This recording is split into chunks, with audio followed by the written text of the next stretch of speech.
Sir, just we are here at your story. My story? Okay. So I will tell my story very quickly. Once upon a time. No, that's how story starts, right? Once upon a time, there was a guy. You know what happens in 9th and 10th? Till 8th, everything is great. Right? You live like a baby for lifelong. It is when you cross this 9th and 10th, all these issues begin to start. You become an adult. Right? They call this teenager, right? Indirectly young adult. Everything was good. I was a happy-go-lucky guy. Happy-go-lucky guy means like wake up, eat, study for some time, somehow pass and go to sleep again. That was my plan. I had a lot of good friends. I gave a lot of importance to some good friends. There's a lot of issues which happened. I decided to forget friendship. I switched off my mobile for 2 years, literally switched off, went after success. Okay? Be the richest man in the quickest way. Happy-go-lucky guy, have no idea what to do. So what I do is that I went and asked my father what you want me to become. He told become a manager. 10 years ago, manager was a big job. Right? Now you have CEO, CFO and all that. But at that time, manager, you're set. Now one tip for all you people from my life, what I've understood, which I normally share is that whatever dreams you have, whatever goals you have, go open the job vacancy and the classifieds and find out what skills, what education they need and start working on it right now. So when I looked at being a manager, I came to know you need 20 years of experience, 15 to 20 years of experience and an MBA to be a manager. If you go and open the classified, that's the same requirement you will look for. So I started doing that. I came to know if I do my bachelor's 3 years, maybe I might fail 1 year. You never know. Anything is possible. And after that, MBA for another 2 years. I won't fail that. That's fine. I can figure it out. After that, I did my calculation, 20 years of experience. I become a manager at the age of 50. That's by the calculation, by the job description. I didn't want to be an old manager.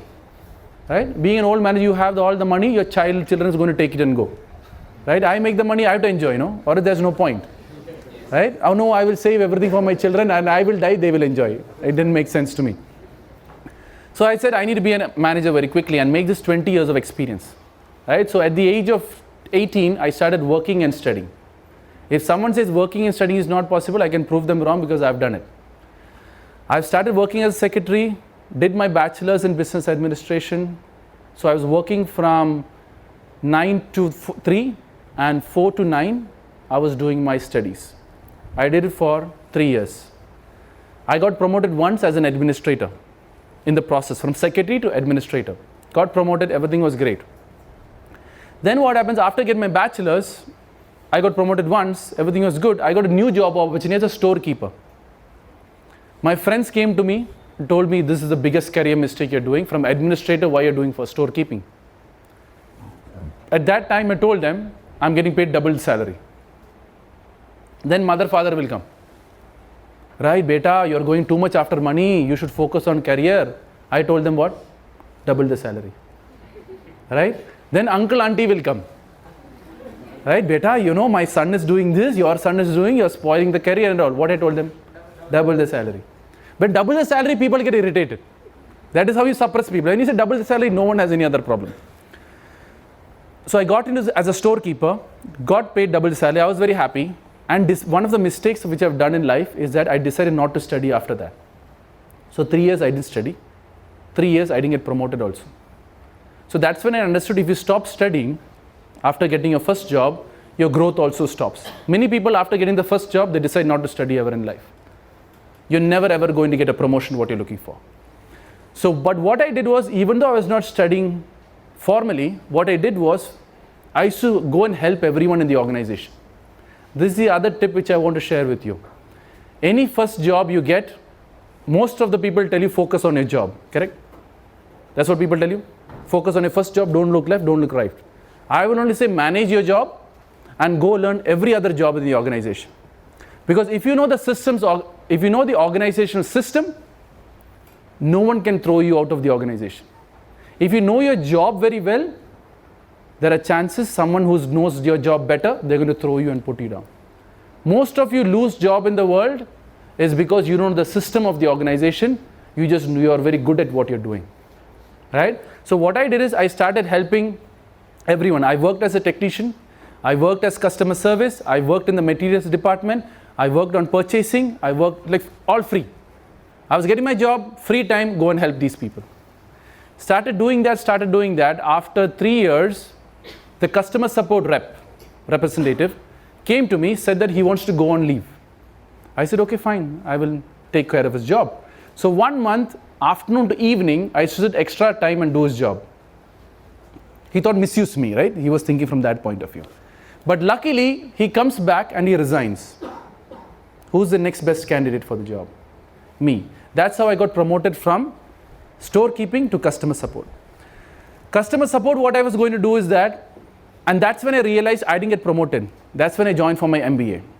And MBAs was weekend classes, which means I literally have to travel for 3 hours and reach there at 9, and from 9 to 6 my college, and come back and Saturday sleep the whole day. Right? And then work, college, sleep. Right? That was my plan. Because studying and working, I was okay with it. I was done with it. I can't do it again. So when I started joining my MBA, I got into customer service. On customer service, now I know I'm coming close to the manager's post. Because on top of me was sitting customer support manager. Then I started, boss, you sit free, I will do your job. Right? So boss was sitting very free. You know, many people, what they say, oh, boss is giving too much job, he's misusing me. Get misused in this age when it comes to working. Because the learning is what you're driving. Right? So the boss was doing this free job, I was doing his job, learning it, because I want to sit in his post. Only if I know his job, I can sit. If I only do my job, I'm going to sit there only. So as a boss, you sit free. So what happened there was, he was coming late, he was going early, he was having a great time, doesn't come one day, he knows, okay, call me, do this job, I will do it. The sales manager saw this, customer support manager very free. So he figured it out, I'm the one who's helping. He told me, would you like to join the department? I said, why not, if you promote me? And that's how I moved from customer service to, so it was, the designation they gave me was sales representative. Okay, I got into sales. When I got into sales, I started doing customer's job. Customer, you give me a job, I will take care of it. You have IT issues, you have computer issues, I will take care of it. Started doing that. A reorganization happened. Sometimes whatever plan you do in life, whatever education you do, sometimes a reorganization will happen. All your contacts is going to be washed away and new people are going to come. Now that is what your friend told of reality when it hits you sometimes, which is way beyond your control. Or as your other friend told, different people will come who you never expected. So that time what I did was, they wanted an engineer in that job. So I was like, I was done all my commerce education, because I've done all my job, all my studies in commerce. Right? But I'm doing engineer's job, that's a different story. But everyone was there, wanted an engineer specification. But then aeronautical engineers came. We were dealing with gas turbines. Okay?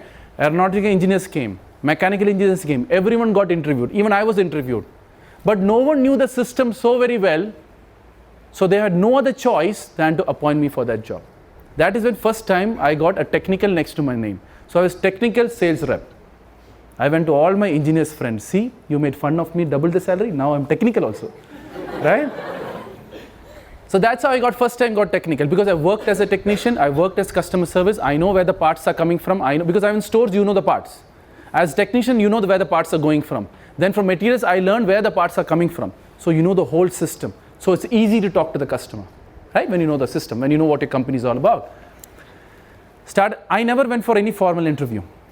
All my interviews, all my life is all informal. I've already got the job and I go through the HR just for a formality's sake, right?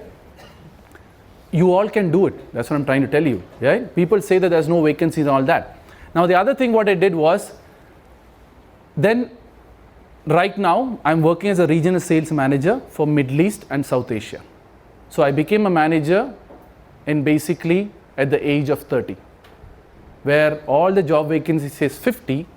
I speeded up the process of working and studying, working the job, working the organized system, and became a manager at the age of 30, right? It's possible, provided you work for it and speed up the process, right? And the other thing was, how I got this job is also strange. I came to know that my current boss right now is in country, okay? I called him, would you like to meet? He said, yes, let's meet. I told him, you need a person in country, if not, you can never have entry in this country. Then what I told him, you know how I end my interview? Go and talk to any colleagues which I've worked with. Go and talk to any customers who I've dealt with, if anyone gives you negative feedback, you don't need to give me the job. Right? Because you know you have worked so many things, because you know you initially hated so many things. Working overtime you'll hate. But my focus was manager. Since my focus was manager, I was hating and working as a storekeeper, working additional job, no sleep, but I know my intention is being a manager. That time all this hard work, all this hate will go when you get this manager in your post. Right? This is the indirect answer to your question what you've asked. Did that, did the interview, 3 interviews, and the other thing you have to find out is as you go higher in the career, there is less interviews, less vacancies, you got to wait for people to die. Then only the vacancies come out, right? Right? Because sometimes it takes time. So that's when I decided, I went for the interview, 3 interviews, and I got this job. Right? Why I'm doing this talk is just because I love doing it. Right? I've become a manager, then I told my dad, now leave me to do whatever I want to. Right? Because his target was manager. Became a manager, now let me do what I want to do. So then I was traveling, it was a great life for me. Hotels, 5-star hotels, travel all around the world for your work. It was more of a selfish feeling which I had. Like I'm enjoying, the world is suffering. So then I thought I need to do something back to the world. So you know you have this, when you have this purpose thing, you go to all the great spiritual places to get this answer. I didn't get any answer. So don't go to that method. But what happened was, I went, ma'am, I have time? 10 minutes, okay. So I have 10 minutes. So I went back. Any questions? Or I continue the story? Continue the story. See, everyone is good at listening only, right? Okay. So I went back. I went back to my school, right? That's when I saw in front of my supervisor one student with one shirt in and one shirt out and walking in front of him. The supervisor didn't say anything to him, right? I asked him, sir, when we were there from the balcony, you shout and publicly harass us, right? Whenever both shirts are out. Now one is in and one is out, you're not saying anything. So I asked him, what's the problem? And that's when he told me today's generation has changed, right? That's when my light bulb clicked for the first time, right? How can generation change? 100 years ago, there was a body, mind and heart. 100 years future, there's body, mind and heart. Humans are humans only. You won't have a fourth hand coming from here, right? You have this four limbs only, right? This don't change. It is just, I understood that people don't manage the surroundings that well. Due to which, and the funniest part is corporating is putting more fire. Corporates are putting more fire into their non-management because they can sell more into it, right? And they call this concept called generation gap. You know what's generation gap? Against a created concept, right? It's not true. Generation gap is something both parties have brought into this world because both don't want to improve. Parents don't want to improve and understand the new generation. Old generation wants, oh, they're old generation, I don't want. So best go, generation gap. Right? Mother, father, 50 years of experience, which is 100. You have 20, 25 years of new generation experience. Don't you think when you all come together as one family, the answers are already there? But do we discuss? No. 25 discusses 25, 50 discusses the 50s, and they make their old tradition, you make your new tradition, corporates sell more into stuff. Parent needs that normal Nokia mobile, they're okay with it, you want this new iPhone, right? And that is how you're being split. So then I thought I need to come into this world, fill these gaps, make people understand how corporates are playing, make people understand what this over-attachment or positivity is. Then slowly I started writing articles on Facebook, on my blog and all that. Friends began to connect, students began to connect. I literally, for last 2 years, so this 3 years I'm doing this. Last 3 years, initial 2 years, I literally used to chat with students, right? They come back, I want to suicide, what to do? I have this breakup issue, what to do? Right? The guy has gone, I've loved him so much, what to do? Most of this only problems come to me. Right? I tell them how to get out of it. This is the way, get out of it. Right? And then adults started coming. I started giving small talks to small groups. Whenever I travel, now Harish, he just know I'm coming to Aurangabad. Right? He's the one who told to Prachi ma'am. And then this whole session happened. Right? And like that, kids came to know about me. I started talking to more. So every night I have 3-4 kids I talk to who have some various issues which they can't figure out. So started giving those answers, started giving these talks, move these talks to more question answer session. So it's more helpful for students so that their problems get answered. And now I'm standing in front of you doing this talk. That's my small little story. Thank you. So that's a small little story. If there's lots to learn in that story, right? and it's possible, right? So whatever degree you have, whatever education you have, don't kill your passion. There's still you can achieve a lot.